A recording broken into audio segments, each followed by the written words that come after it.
Good morning sa lahat, magandang umaga Homequesters. Lalo na po sa mga locally employed nating kababayan na kasalukuyan po ay bumabiyahe na patungo sa kanilang mga office. And pati na rin po sa mga OFW natin sa iba't ibang bansa. So tayo po ay live po para pag-usapan po ang Pambansang Pabahay Program ng ating government, 4PH program. So, sino-sino nga ba ang mga qualified na makapag-avail ng house and lot through 4PH program? Pero bago yan, pag-usapan muna natin, ano nga ba ang 4PH program ng government? So ito po ay isang privilege ng mga Filipino na makapag-acquire po ng house and lot basta't first time pa lamang po niyang mag-housing loan. Ibig sabihin po, first time, wala pa po tayong property na house and lot na nakapangalan sa atin. Either pag-ibig financing man yan, bank financing, or in-house. So generally po, wala, first time po talaga. Ito po ay programa ng gobyerno para po matugunan yung backlog sa housing problem ng mga Pilipino. So, privilege po ito ng mga OFW and locally employed na kahit mababa ang inyong income, pwede po tayong makapag-avail dito sa 4PH program.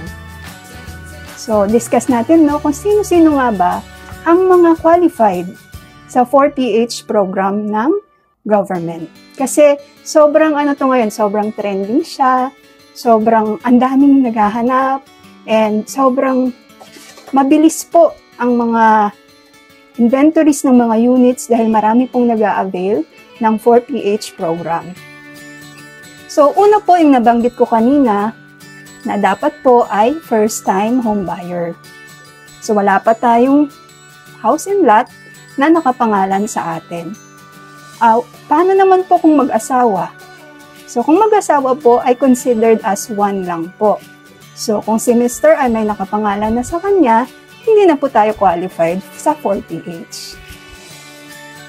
And isa pa po sa mga requirements is kailangan ang income po natin, kung tayo po ay nag-work sa NCR, is hindi tataas po sa 47,000.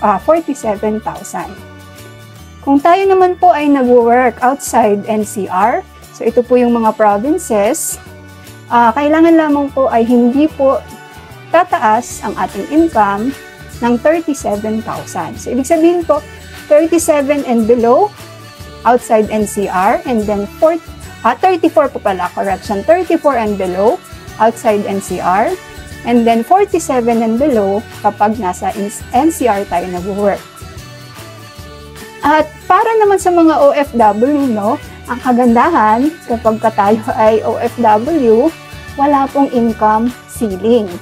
So kahit mataas ang ating income, pwede tayong makapag-avail as long as first-time home buyer tayo. At yun lang naman ang mga basic requirements. At make sure syempre na tayo ay active member ng Pag-ibig. Kasi ito po ay through Pag-ibig. Ibig sabihin po ng active, kailangan po is continuous ang ating paghuhulog. Sa mga locally employed, dapat po ay may deduction po ang ating salary for Pag-ibig contribution. And para naman sa mga OFW po, qualified po tayo na mag-voluntary member at qualified tayong mag-housing loan kahit voluntary member. Usually sa mga clients namin na locally employed, may mga cases na, ma'am, wala po akong deduction sa Pag-ibig. Pwede po ba ako mag-voluntary? For voluntary na locally employed, hindi po tayo allowed or qualified na mag-housing loan. So, yun lang po yung vital. And then, ano bang kagandahan kapag tayo ay nakapag-avail through 4PH program? So, ang regular interest rate po kasi ngayon ng Pag-ibig Housing Loan ay 6.25%. So, kung tayo ay makapag-avail under 4PH, instead po na 6.25% ang ating interest rate sa ating housing loan, magiging 3% na lang po siya. At posible pa po yung bumaba to 1%. Yan po ay kung may allotted budget ang government. So, ang sure po is 3%. At kung kayo ay kasama sa first 30,000 home buyers na under 4PH, for 10 years, 3% po ang interest rate. Pero kung hindi po tayo makakasama sa first 30,000 borrowers, good news pa rin naman po kasi may 5 years naman tayo na 3% ang ating interest rate. So, halimbawa, gusto nyo pong magpa-compute, paano po ba yan, ma'am? Saan-saan at saka kung saan-saan yung mga locations. So, andito naman yung mga locations na meron tayo sa Bulacan and meron tayo sa Tarlac. Minsan, ang concern din nila, ma'am, ang layo naman. Understandable na may mga malalayo talaga siya kasi mababa na kasi yung price and yung interest rate. So, hindi naman din po kakayanin ng mga developers kung malapit sa Metro Manila yung property dahil mas mahal syempre ang mga property na malapit sa Metro Manila. Sa Tarlac, meron po tayong 2 projects dyan. May Brentwood Residences and Bernice Homes. Sa Bulacan naman, we have Arrow Town.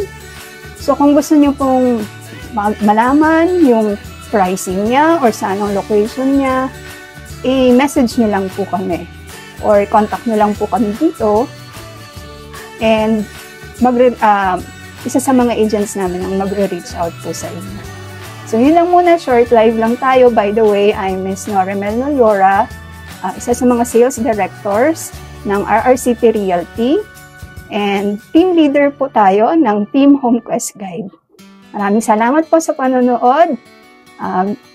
Goodbye everyone and God bless.